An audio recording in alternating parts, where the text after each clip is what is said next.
Welcome to the 7th International Symposium on Multidisciplinary Studies and Innovative Technologies. Six presentation will be made in this session. Your certificates will be uploaded to paper submission system at the end of session. You can download it from there. Do you have any question? No, I think everything's clear from our side, I think. Okay, we can start the presentation. First presentation, dear Serhim. You are listening to me? You can start. Okay, I'm starting. I am present your assess of the economics and technical effectiveness in the intercepting UAV using in the alternative methods. Intercepting animated aerial ranges in these UAVs can be a difficult task requiring specialized tools and skills. In some cases, UAV interception may be illegal, so local laws always should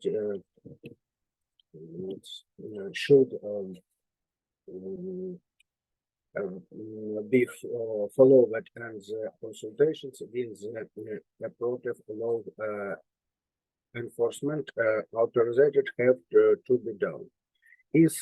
As part of our study, will be considered UAV interceptors using to the kamikaze scenario science in the conditions of the war in Ukraine. This complex provided its effective in the framework on the air-to-earth operations, solving the problems of obtaining enemy kamikazes according to the air-to-air scheme may present a certain interest. The problem of fighting UAVs recommends and the kamikaze UAVs is relevant, both technically and economically. And let's consider these questions in more details. Economic components, the most used kamikaze UAVs in the war against Ukraine are present in this table. The analysis of this cost and the technical characteristic is carried out. From the data in this table, you can see that when the UAVs is flying at low altitudes at the low speed, the effective range and response time of ground-based radar is limited by the radar horizon. The most effective means the combined in the main bands. The use short-range air difference main bands and the interlaced kamikaze UAVs in comparison with the interceptor UAVs and is given in this table. The cost of shot from the main pads is various types, is orders of the magnitude higher than the use the UAV interceptors. And we look the technical components. The use the center interceptors, UAVs instead of the main pads has its own characteristics that's the advantage. First of all, this range, secondary durations of flight, sort of flexibility, the main variability. Fourth is the use electronics warfare, and fifth is the reconnaissance and the targets designation. The general schemes that the UAV air target attacks in show this figure, which shows the trajectory in the pursuit for an air target and the trajectory of the interceptions for an air target.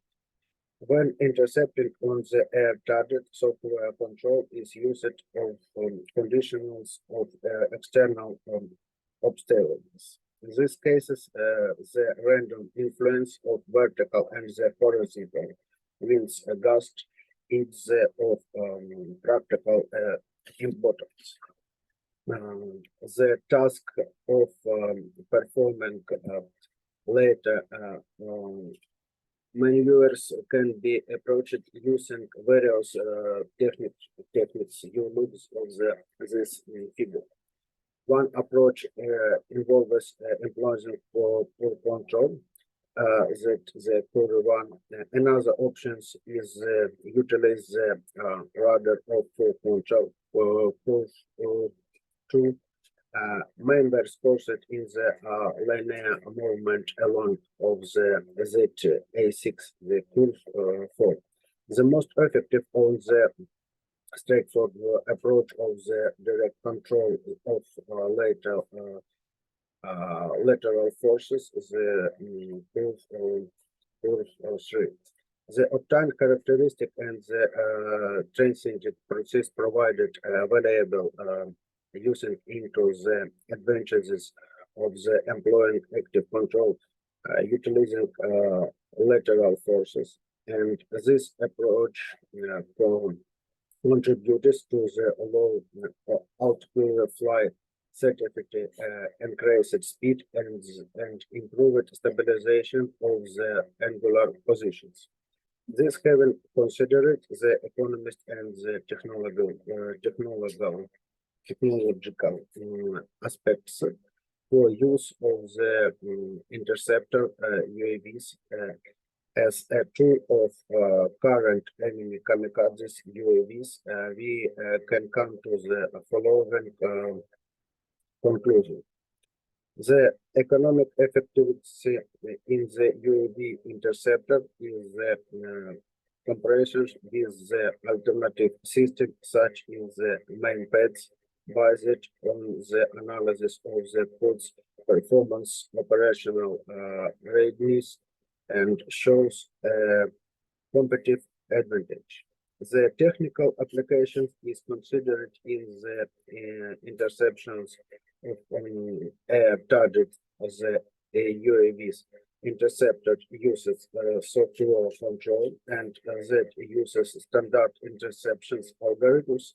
However, the main problems and will need to be taken into account when the development the prudence algorithm from the conditions of the external interface, where the random influence of vertical and horizontal winds, gusts of the practical importance. And that's all. Thank you for attention. Thank you for presentation. Do you have any question? Okay, next general, presentation. Just can I just Here. say, this is, for my own opinion, this is a very strong article and really very good, study and very promising study. So I'm really very happy to hear a presentation like that. Thank you. Next presentation, dear Allah.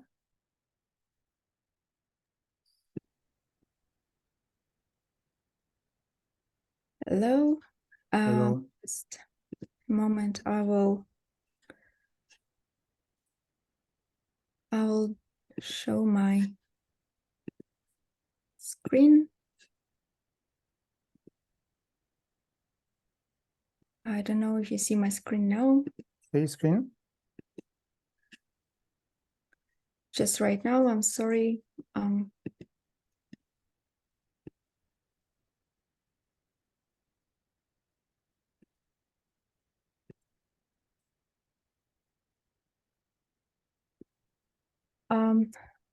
Okay, I'm sorry, I just need to put this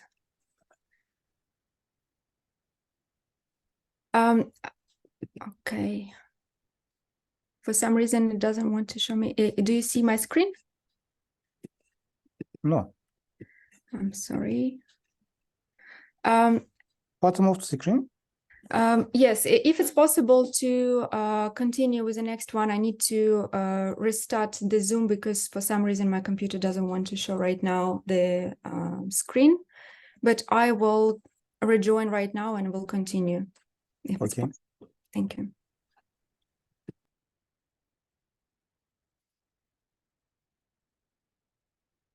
Dear Yusuf Şanlı.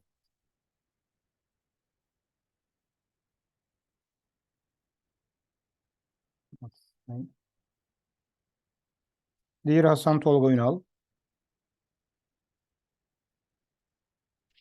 Merhaba. Merhabalar. Sunumuz hazırsa başlayabilirsiniz. Tamamdır.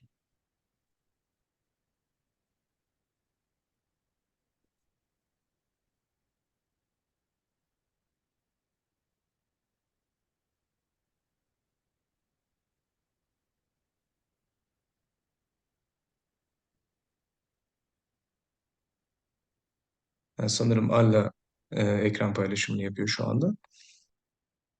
Eğer bağlanabilirse onunla devam edelim.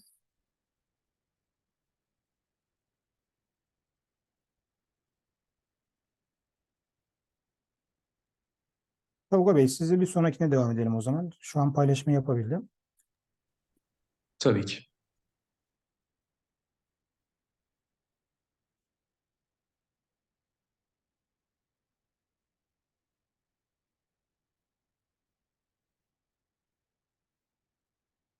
Sorry, is it okay right now? Right? Okay. Okay, I'm sorry for this delay and good day, dear colleagues. First of all, thank you so much for having us here today at your conference. My name is Ala Jamin, and it is a great honor for me to have the opportunity to present to you our research. I'm aware that we have around 5 minutes for each presentation, so we'll try to make it quick and simple as possible. So today we would like to introduce you to our research with the title Security Models and Methods of Social Cyber Physical Systems. Our team is an international collaboration of 2 universities. They are Professor of Alexander Sirkov, Dmitry Kudi, Natalia Genyuk, Bogdan Lazurenko, from the site of National Technical University, Kharkiv Polytechnic Institute, Ukraine, and Naid Abdelassam Farid and me, Ala Jamin, from the site of University Paris Cité. Oh, okay.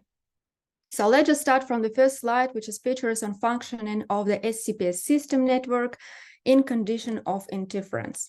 So for the introduction, it needs to say that development of high technologies has led to the emergence of a new direction in the development of technological community based on integration of cyberspace, social networks, and intelligent technologies. This allows you to expand the range of digital services based on smesh networks and wireless technologies. For this reason, new social cyber physical systems, which I'm going to call later SCPS, are being formed, which will allow integrating information and communication technologies of cyberspace, Internet of Things with cyber physical systems, and social network and messengers. The structural elements of social cyber physical system and the proposed contours are presented on Figure 1, so please give it a look. The development of SCPS also requires a new approach to the security because the use of Internet of Things and various technologies doesn't provide a sufficient level of security, and it is necessary to develop new solutions in this area. Wireless communications channel also are a very vulnerable place for interference and distortion for information, as well as for aiding false information. For this reason, the function of SCPS, including the automatic movement of unmanned aerial vehicles, also possess a security threat. So wireless communication in this case and channels are software vulnerabilities are the most dangerous threat of the SCPS system. Moving to the next slide of the safety electronic equipment SCPS system, it needs to be said that to reduce the vulnerability of electronic means and software to interference, it is necessary to create a mathematical model of the interaction with the external environment. A model has been created linking the structure of SCPS system with the strategy of ecological behavior and showing the existence of an optimal strategy and structure of the system. So using this model, it makes it possible to increase the stability of CPS system by more than 1.5 times. Here on the slide, you can also see the final formula of mathematical calculations, that full calculations you can see in the article, and obviously some of the most important comments that have been highlighted here on this slide. The expansion of the bandwidth of the use broadband communication channels can significantly increase the number of available communication channels. Communication systems based on ultra-broadband technologies have a low probability of detecting the establishment of communication channels and also provide protection against the information distortion and interception of control channels for unmanned aerial vehicles. Here on this slide, you can also see the frequency range for ultra-wideband communication and more detailed explanation of what we've been doing on our study. Let's just move to the next slide and speak a little bit of the concept of SCPS concept. And it needs to be said that this concept not only take into account the interconnection of various physical structures, but also provide interaction between the capacities of various networks and technologies used to creating them. It also takes into account property rights and synergy of modern targeted attacks that combine cyber threats and social engineering methods. The article provides the general assessment of threats to the internal contour of SCPS, taking into account the form of ownership of elements and technologies. So here you also can see structural scheme of the concept of a multi-circuit security of social cyber physical system that we've been working on to make it a little bit more clear and simple to understand. On the next slide, you can see a structural and logical diagram of threats of social cyber physical systems, taking into account the form of authority. And just it needs to be said that this approach provides an objective assessment of cyber threats of social cyber physical system, taking into account their hybridity and synergy, as well as possible integration and globalization of technologies and form of ownership. Here I highlighted some the most important conclusions that have been described in our article. So I will just slightly go through the most important aspects. So the first one, we need to say the developed mathematical model can technically and materially affect the final elements of the infrastructure of SCPs. The environment and optimal primary structure of the system allows increasing the stability of those systems than more than 1.5 times. The use of ultra-wideband technologies allow you to get a number of advantages. It's improved the quality indicators of wireless network, expansion communication channels, also make it unlimited, increase the number of communication channels. The use of short information pulse chips allows you to avoid inter-chapter distortion. The system base of ultra-wideband technologies also are being controlled and low probability of detecting both the fact temporary establishment and communication channels. And the new concept that we are providing basically allows you to have a fundamentally new approach. So on the next slide, you can see the reference. And you can see all the links that we've been using during the work on the study. As you can see, the large of publication are devoted to this topic under our research. And this is it from me now. Thank you for your time, for your attention. You are more than welcome to join our team. Here also you can see the contact of our colleague. It's Natalia Genyuk, whom you can contact if you're interested in the topic and would like to consider cooperation with us. Thank you so much for your attention. Thank you for presentation. Is there any question? Okay, thanks again. Thank you so much. You're welcome. Next presentation, dear Hasan Tolga Ünal. Merhabalar hocam. Merhabalar. Şimdi Ekranımı paylaştım. Umarım görünüyordur şu an. Görünüyor, sıkıntı yok. Tamamdır. Ben başlıyorum o zaman. Ee, Başlayabilirsin. Tamamdır. Merhaba. Öncelikle ismim Hasan Tolga Ünal. Bugün Havelsan adına çalışmamızı sunacağım.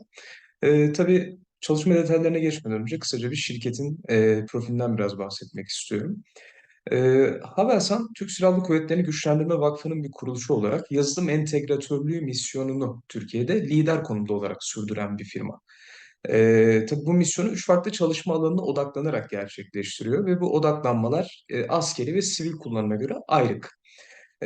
Mesela komuta kontrol ve savunma tarafı tamamen askeri çalışmalara odaklıyken simülasyon ve otonom platform tarafı hem askeri hem de yerli sivil havacılık sektörüne odaklı.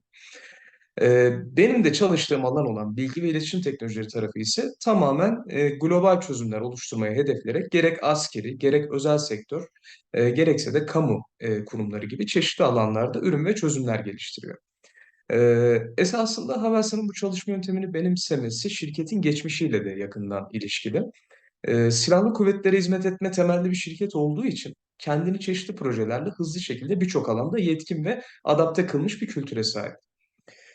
Tabii bu askeri temelle oluşan teknolojik bilgi birikim zamanla farklı yetkinliklere dönüşmüş. İşte bilgi ve iletişim teknolojilerinin mevcut yetkinlikleri görmüş olduğunuz slayttaki gibi şekillenmiş durumda. İşte dijital dönüşüm, açık kaynak, görüntü işleme, biyometrik veri işleme, nesnelerin interneti ve siber güvenlik gibi alanlarda yetkinlikler mevcut. Bizim bugünkü konumuz görüntü işleme yetkinliği ile alakalı.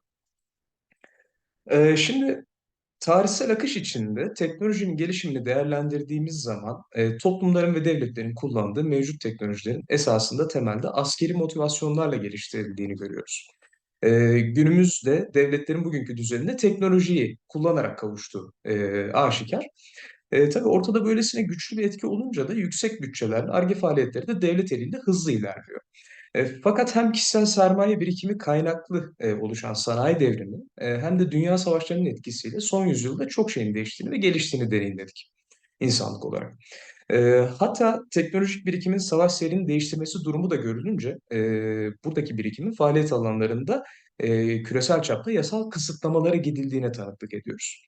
Böylece icra edilen teknolojinin ilk kez belki de tarihsel akışta askeri amaçlardan farklılaşması için bir adım atılmış oluyor. İşte burası bir kırılım noktası olmuş tarihsel akışta ve teknolojinin sivile hitap etmesi için Ar-Ge faaliyetlerinin geliştirilme süreci başlamış. İşte bu duruma dual use yani çift kullanım diyoruz ki çalışmanın başlangıç çıkış noktası da esasında buraya dayanıyor. Şimdi bizim Havelsan olarak sahip olduğumuz görüntü işleme yetkinliği de böyle şekillenmiş. Yani terörizm, illegal faaliyetler gibi ülke güvenliğini tehdit eden durumların minimize edilmesi için Tuygun adı verdiğimiz bir hiperspektral sistem kurarak görüntüyü işlemeye giriş yapmış oluyoruz temelde. E, Tuygun bir hiperspektral hedef tespit sistemi ve bu sayede gözle görülemeyecek renk spektrumları görüntülenerek yasa dışı tarım ve işte terör tehditleri gibi bir takım tehditler tespit edilebilir ve merkeze alarm oluşturarak bilgilendirilebilir kılınmış. Şirket buradaki başarısını bir yetkinliğe dönüştürmek için artık bu alandaki çalışmalarını sivil kullanım adına şekillendirmek için bir motivasyon geliştirmiş. Şimdi görüntü işleme temelde akıllı şehirler konsepti için de günümüzde oldukça önemli. Bunun ülkemizdeki temeli esasında şehir huzurunu sağlamaya yönelik ihtiyaçlardan kaynaklanıyor. Bu doğrultuda Havelsan'a merkezi video yönetimiyle görüntüler üzerinde otonom tespit sistemi geliştirme talebi geliyor. Ülkemizin oldukça kritik kurumlarından birinden gelen bir talep bu. Tabii Havelsan'ın da Tuygun sayesinde sahip olduğu görüntü işleme bilgisini sağladığı yöntemlerin esasında aynısını burada uygulaması sürpriz olmayacak. Bu bağlamda yapılan saha keşiflerinde ortaya çıkan analiz raporunda karşılaştığımız veriler ekrandaki gibi. Öncelikle otoyollara dağıtık olan ülke çapında 99.500 adet yaklaşık IP kamera. Bu IP kameraların bağlı olduğu 600 adet A cihazı, A kayıt cihazı yani NVR, Network Video Recorder dediğimiz cihazlar ve bu 600 NVR'da 15 farklı markaya mensup. Yaptığımız iş analizi sonucunda bu 15 markaya ait olan, daha doğrusu bu 15 markanın toplam A kayıt cihazı CCTV pazarında toplam pazar payının dünya genelinde %65'ini aştığını görüyoruz.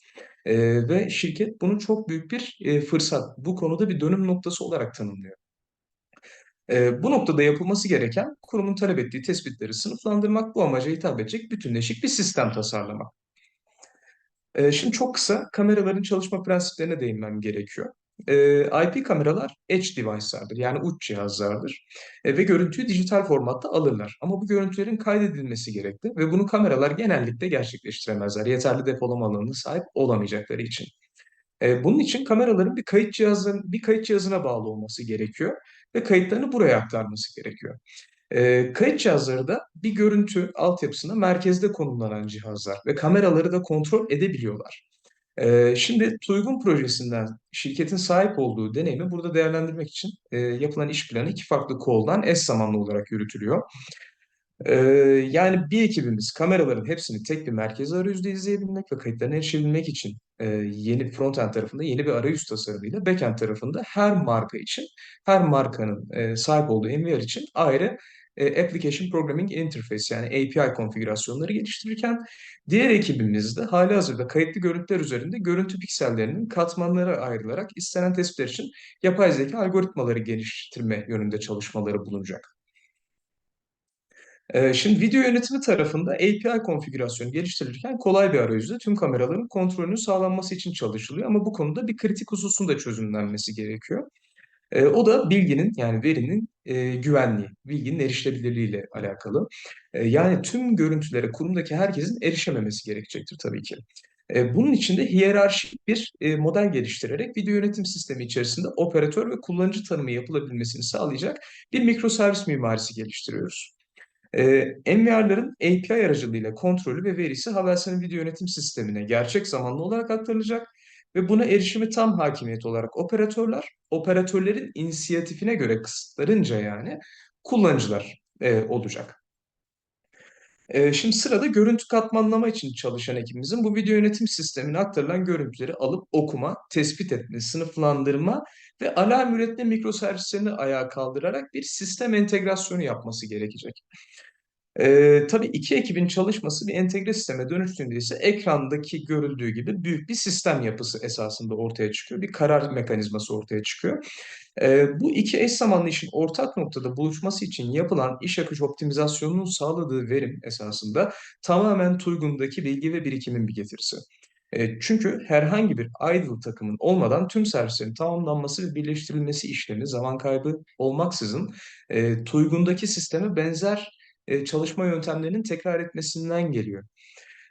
Ayrıca buradaki alarmlardaki başarı oranımız yaklaşık %93,78 olarak ölçülmüş. Burada video analitik platformu pazarındaki muadillerin %81 ortalama düzeyinin oldukça üzerinde bir başarı oranımızın olduğunu söylüyor. Bu da Tuygun'dan gelen bir bilgi birikimin sonucu. Ee, tabii bu projeden sağlanan deneyim Havelsan'ı bu alanda tam yetkinlik oluşturmaya itiyor. Yani böylece hem video yönetim sistemi hem de video analitik platformu üzerine çalışan ekiplerin artık bunları birer ürün haline getirmesi ve küresel mecraya sunması için önünde çok da bir engel kalmıyor. Bu bağlamda video yönetim sistemi ürünümüzün adını Orbit olarak belirleyip günümüzde 15 farklı markaya ait her türlü kayıt cihazına, yani MVR'a API entegrasyonu sağlayarak tüm rakiplerinden daha geniş bir entegrasyon portföyü oluşturarak tüm ülkemizi izleyen video yönetim sistemi ürününü ortaya çıkarmış oluyoruz. Mimarisi de ekranda görüldüğü üzere tasarlanmış durumdadır. Orbit'e yapay zeka alanında destek veren video analitik platformu ürünümüzün adı ise iMiner olarak belirlenmiş. Ve günümüzde 30'dan fazla hazır video analitik alarm eklentisiyle Orbit'e tam entegre çalışabilir hale gelmiştir. Bu 30'dan fazla analitik temelde insan, durum ve araç analitikleri olarak sınıflandırılıyor ve panik, şüpheli cisim, eşkal tespiti, video özetleme gibi türetilebilir detaylıca fonksiyonları sağlıyor kullanıcıya. Ee, Tabii netice itibariyle bu ürünler askeri beklentilerin karşılanmasıyla temelini almış ve sivil kullanıma hazır olarak pazarı domine etmeye yönelik beklentiler ve gerçekleşmeler doğurmuş. Bu durum çift kullanımın, yani dual use'un şirket kültürü tarafından tam verimle benimsenmesi sonucunda oluşan bir başarının kanıtı niteliği taşıyor. Bu bağlamda kavramın önemine de değinmiş oluyoruz. Sunumum bu kadardı. Beni dinlediğiniz için çok teşekkürler. Sunum için teşekkürler. Sonraki sunumdan devam edelim. Yusuf Şanlı. Evet hocam, sesim geliyor mu? Evet, geliyor. Tamam o zaman.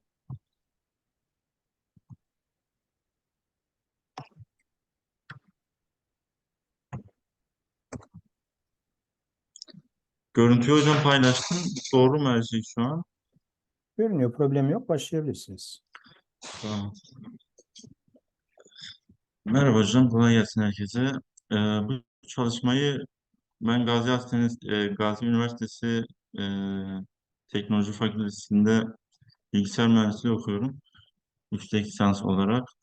Bu çalışmayı ben Mahmut Kılıçarslan hocam, Ankara Üniversitesi ve Profesör Doktor Recep Demirci hocam, Ankara Bilim Üniversitesi'nden hazırladık.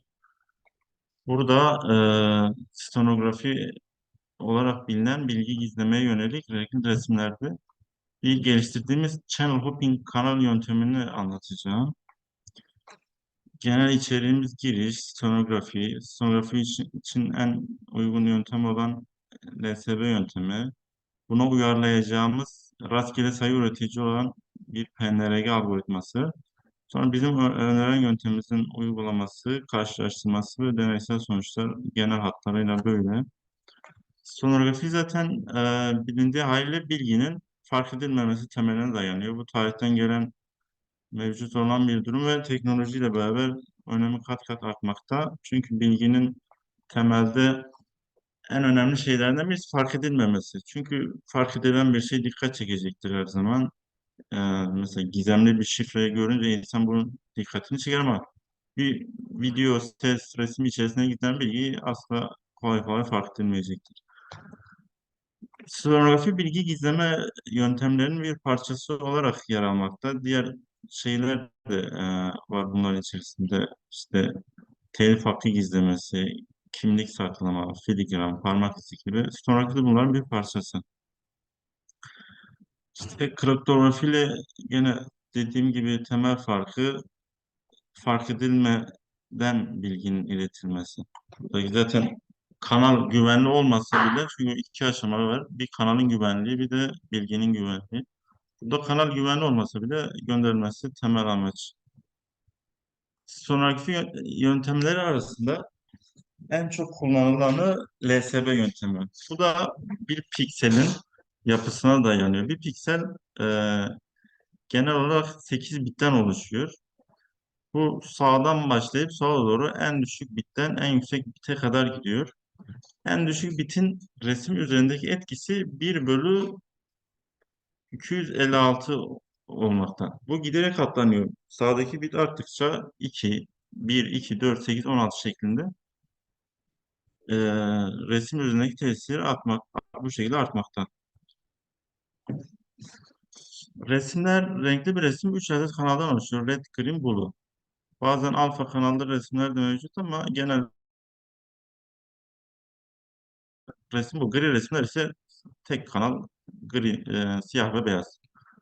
Buradaki LSB yönteminde mesela diyelim ki bir pikseldeki red kanalın en sağdaki biti LSB biti oluyor. Buradaki bilgiyi değiştirdiğimizde bu sayede bilgide meydana gelen çok küçük bir değişim gözle fark edilemez. Bu da bize büyük bir avantaj sağlayacaktır. Bu bilginin resim içerisine gizlenme için tabii bir yöntem oluşturmamız lazım. Kaba haliyle bunu koyduğumuzda tabii şu an sonradan bilinen bir yöntem olduğu için bu dikkat çekecektir. Yani herhangi bir stag analiz yani resim içerisinde bilginin çıkarılması işlemine tabi tutulursa bu tabii ortaya çıkmasına sebebiyet verecektir. Bizim yöntemimiz ise rastgele sayı üreticinin bunun ile entegre edilmesine dayanıyor. İşte rastgele sayı üreticinin bize verdiği bu kaotik durum, işte bilinemezlik, yani bir temelin diğer temel üzerine inşa edilip arasında ilişki kurulamaması avantajı bize çok güzel bir güvenlik yöntemi sağlayacaktır. Em, Rastgele buradaki kullandığımız algoritma da şu şekilde çalışıyor. İlk başta bir temel 0-1 arasında bir x0 değeri seçiyoruz. Daha sonra bir tane nü değeri seçmemiz gerekiyor. seçeceğimiz nü değerin genel yapısı itibariyle şu grafikte görüldüğü şekilde 3.5 3.5699'dan sonra çok kaotik bir yapıya büründürmekte bu durumu. Bu bizim en ideal aralığımızı gösteriyor bu şekilde. Aynı şekilde 0-1 aralığına seçeceğimiz değer de rastgele olabilir. Daha sonra bu şekilde bir sayı üreteceğiz. Bu sayıyı biz ne ile çarparsak o aralıkta bir değer elde edeceğiz. Bizim kullanacağımız renkli resim 3 pikselden 3 kanaldan oluştuğu için yani red, green, blue 3 ile çarparsak 3 adet sayı elde ederiz. Mesela gri olsaydı 0 ve 1 olsaydı sadece 1 ile çarpardık bunu.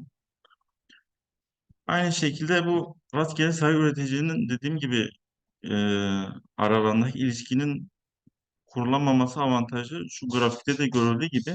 Mesela çok küçük bir değişiklik bile burada birbiriyle alaka kurmamızı engelliyor yani. Çok küçük farklar seçilen referans değerleri bile üretilen sayılar için ilişkilendirilemeyen değerler almaktadır. Böylece sayılar arasında bir bağlantı kurulamayacaktır. Normal LSB yöntemine göre bizim tabii farkımız yine şu şekilde. Normal LSB yönteminde bir cover image alınır, metin alınır. Bunlar şifreleme algoritmasıyla bir stable image oluşturulur. Ve aynı şekilde işleme tabi tutarak bilgi çıkarılır. Biz burada ise bir key jeneratör ile aldığımız x0 ve nü değerleriyle bir PNRG algoritması oluşturuyoruz.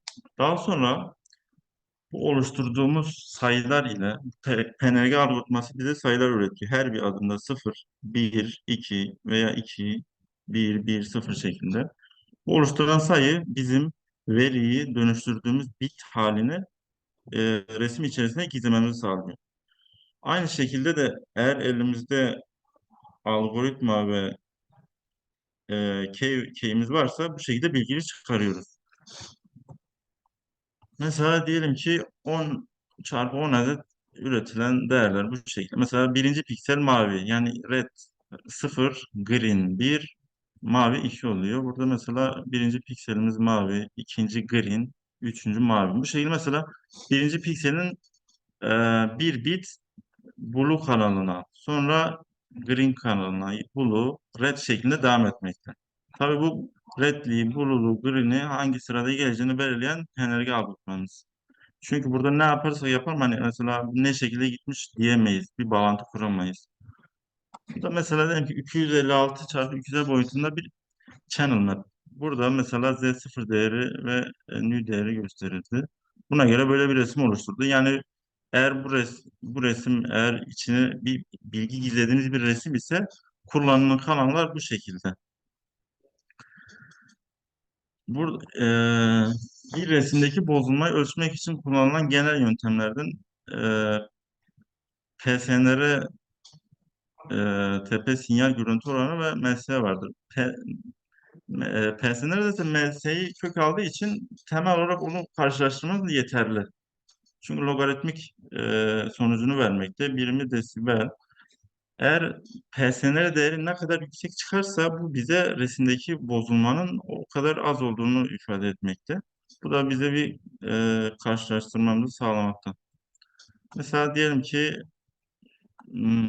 yaptığımız çalışmada bir babun kullandık ve orijinal babun LSB 1 bit ve channel hopping stereography 3 yöntemi karşılaştırdık burada.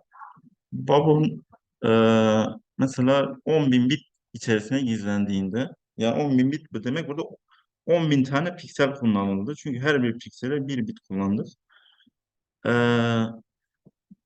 Burada mesela bitler alındı normal LSB 1 yöntemi için. Bilgi red kanalına düzenli bir şekilde dağıtıldı. Burada ve elde edilen PSNR değeri 59 küsurat desibel. Bizim channel hopping sonografi ise daha yüksek bir desibel elde etti.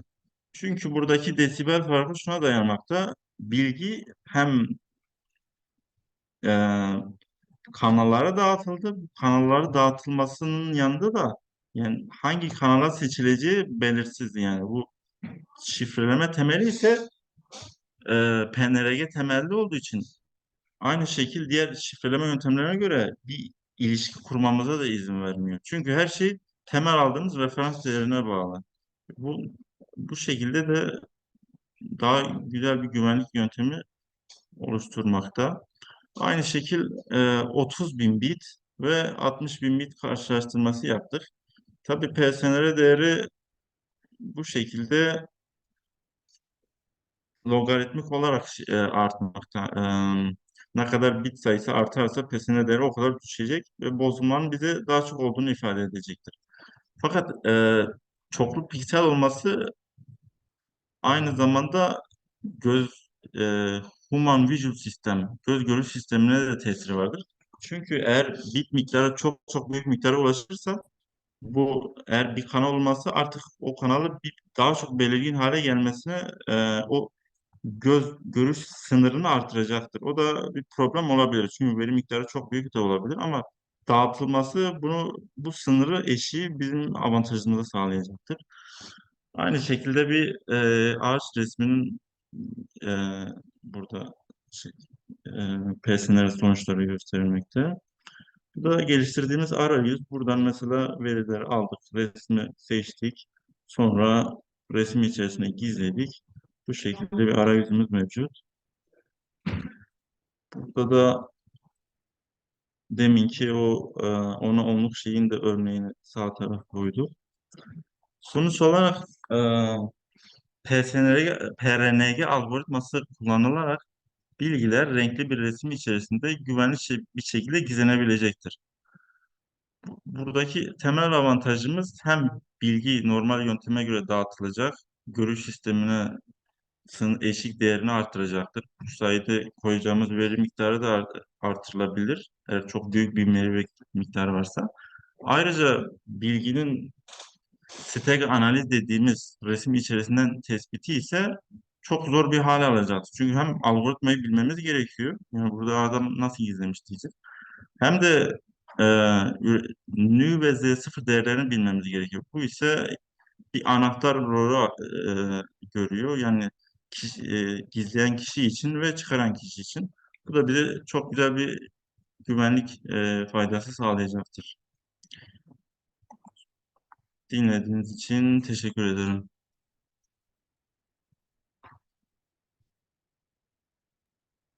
Evet, teşekkürler sunum için. Sağ olun hocam. Bir sonraki sunumumuz Aycan Anıl. Ekranı paylaşıyorum hocam. Sesim geliyor mu? Geliyor, problem yok.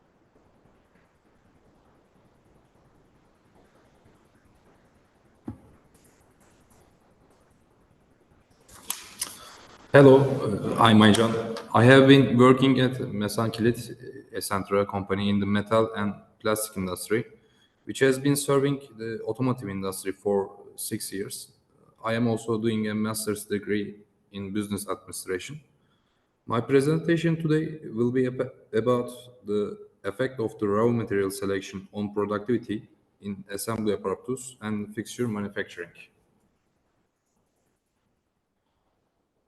With the development of the technologies to which the production sector is connected, the production of apparatus and fixtures used for machinery and devices for sustainability is gaining great importance and leads to an increase in the production of apparatus and fixtures. The production of the apparatus and fixtures is both environmentally friendly and provides an advantage in terms of cost as it provides energy improvement. While manufacturing apparatus and fixtures has started to produce a sustainable design by designing it in a way that affects energy efficiency, choosing the optimum raw material, and paying attention to the manufacture of apparatus and fixtures. In this study, mechanical tensile and compression tests of 4 different non-metallic plastic raw materials, raw material cost analysis, labor cost of raw material in machine total cost, efficiency analysis, and machine electricity consumption analysis were made.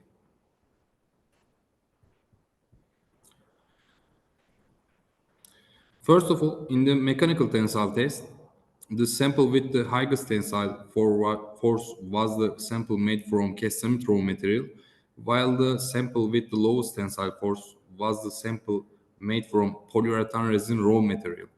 In the mechanical tensile test of cast-cement raw material, the tensile force is 2071 Newton. In the mechanical tensile test of polyurethane resin raw material, the tensile force is 1046 Newton. In the mechanical compression test, the sample made from polyurethane resin raw material had the highest compressive force, while the sample with the lowest tensile force was sample made from cast-cement raw material. In the mechanical compression test of polyurethane resin raw material, the tensile force is 317 Newton. In the mechanical compression test of cast-cement raw material, the tensile force is 145 Newton. Secondly, in terms of the cost of raw material used, the ranking has been made from the lowest cost to the highest cost. It has been observed that the lowest cost raw material is PLA, epoxy resin, polyurethane resin, and cast-cement respectively. It has been observed that cast-cement is more costly than other raw materials cost in terms of raw material cost.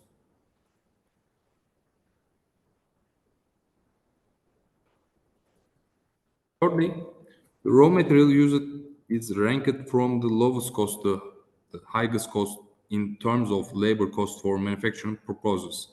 It has been observed that the lowest cost raw material are PLA, polyurethane and epoxy resin, and cast-cement respectively. It has been observed that cast-cement is more costly than other raw materials cost in terms of raw material cost. Fourthly, the raw material is used glazed from the lowest cost to the highest cost in terms of electricity consumption and electricity consumption cost for manufacturing process. It has been observed that the raw material with the lowest electricity consumption and the lowest electricity consumption cost is PLA, polyurethane and epoxy resins and cast-cement respectively. It has been observed that the raw material used in cast-cement is more costly in terms of electricity consumption and electricity consumption cost for manufacturing purposes than electricity consumption and electricity consumption cost for other manufacturing purposes.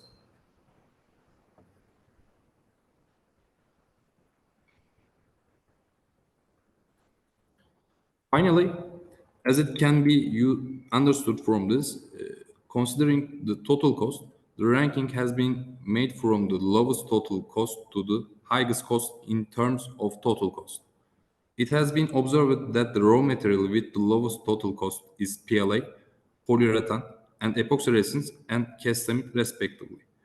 It has been observed that the total cost of raw materials used in cast-cement is higher than other raw materials.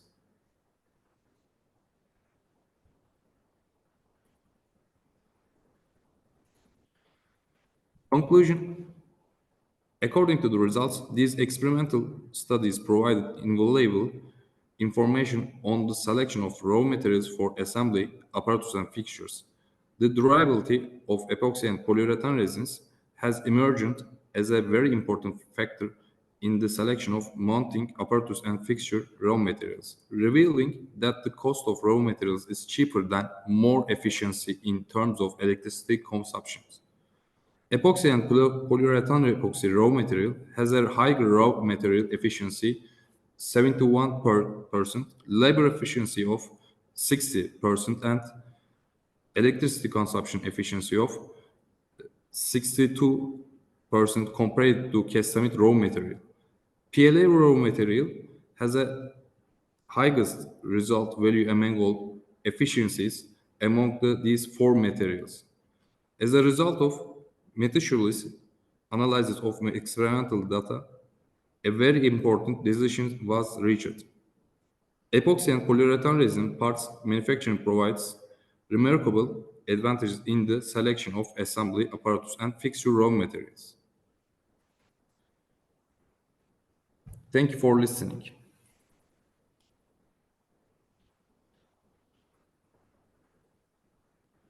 Thank you for presentation. Is there any question?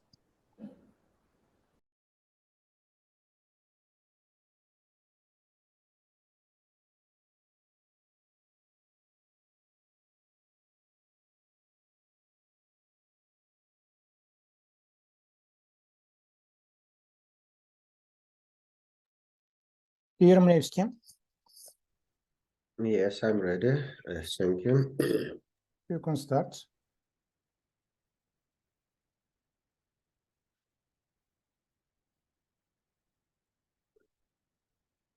Hello, everyone. Today I will present you a report about information influence on the virtual community, implementation features and methods of detection and social internet services. Of course, we all understand that convergence of the physical and digital worlds synthesize a new type of social communication, the form of virtual social communities. Of course, formation of such communities ensures strengthening of the processes of society stratification according to multiple characteristics about interests, region, gender, education, religion, and so on. Atomized virtual social community can unite millions of users and in the conditions of hybrid information opposition, in post-truth conditions, become objects of influence and manipulation, with the aim of promoting narrative, artificially forming public opinion, increase the degree of control of such groups. We've all seen these examples in different elections and so on, and this is a really great problem in the world now. On the example of social internet services, it is possible to observe the transformation of leaders' role in virtual communities, and they try to convert the accumulated virtual capital into specific social influence. So they change the role from opinion leader to influencer. In this way, two related processes can be observed: the formation of stable virtual communities and the formation of influencers in these communities. The purpose of the work is to develop a method for detecting signs of information destructive influence on the virtual social community in the social internet service YouTube. The set of methods for detecting such influences can be divided into following classes. The first one, identification of anomalies based on the analysis of artificial and natural marker indicators of user activity. The second one, classification of user behavior based on artificial neural networks. The third one, contextual analysis that involves the application of linguistic text analysis methods, and methods based on the analysis of the social graph, which involve preliminary synthesis of the social graph, its nodes, in which users in the social internet service and content, and they interact with each other. Here you can see classification of different influences in social networks, and we can see that they bring us really great amount of potential harm, which can be shown in different aspects, but in many cases, the results can be negative. The basis of the methods of detecting this kind of influence in virtual community in social internet service YouTube is the search for anomalies in different information levels. That is science of the behavior of the user or users that stand out against the background of a normal pattern. The main features of the methods is message that are analyzed are message tone, dynamics of messages, the time of the message creation, and user registration time. Most of social internet services provide open access to depersonalized information through APIs, And in this work, we use YouTube API version 3, and the information scheme of placing media content on the YouTube platform has a hierarchical nature.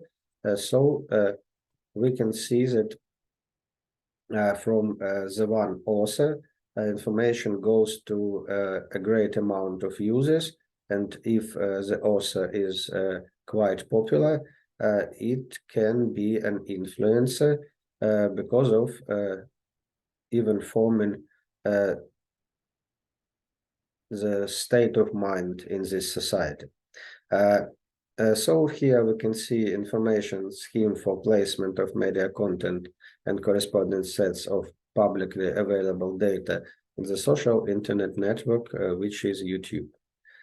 For identification of destruction information influence, we used special algorithm, which is shown in this figure, and it goes from data collection, time series formation, their normalization, systematization, statistical information, distribution of user registration time, then comparing our data with normal, so-called normal behavior, then calculation of interval index.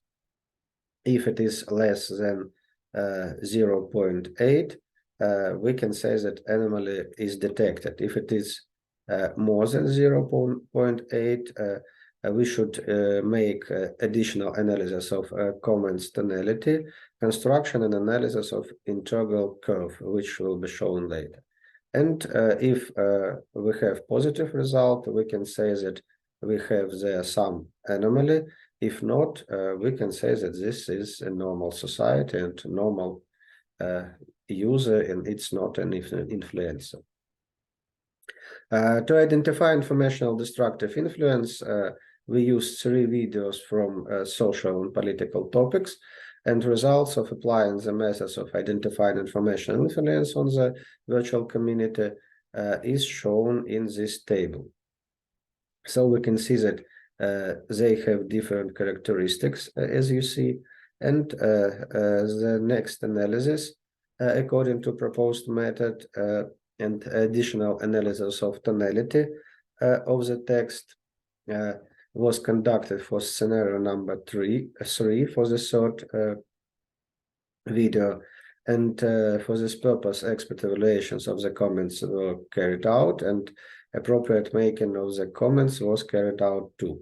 Results of tonality analysis, which determines tone and emotional attitude of commentators of the video under study, are shown in this figure.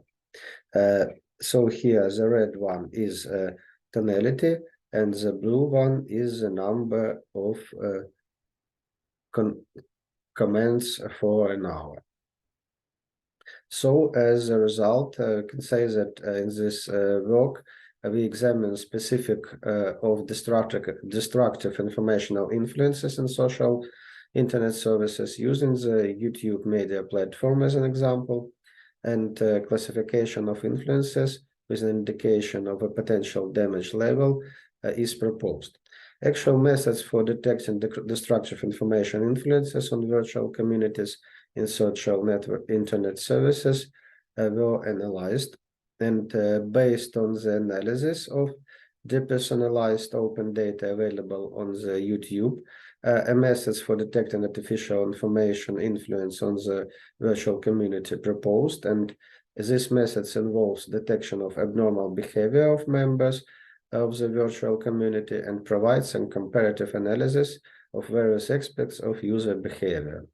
As an additional option, this method provides additional analysis of tonality of comments to prove that the pattern is really normal. The work also provides results of the experiment, and it was established that the proposed methods allows determine the presence of informational influence on the virtual community. Thank you for attention. That's it. Thank you for presentation. All presentation are completed. Thanks for your contribution. See you next session.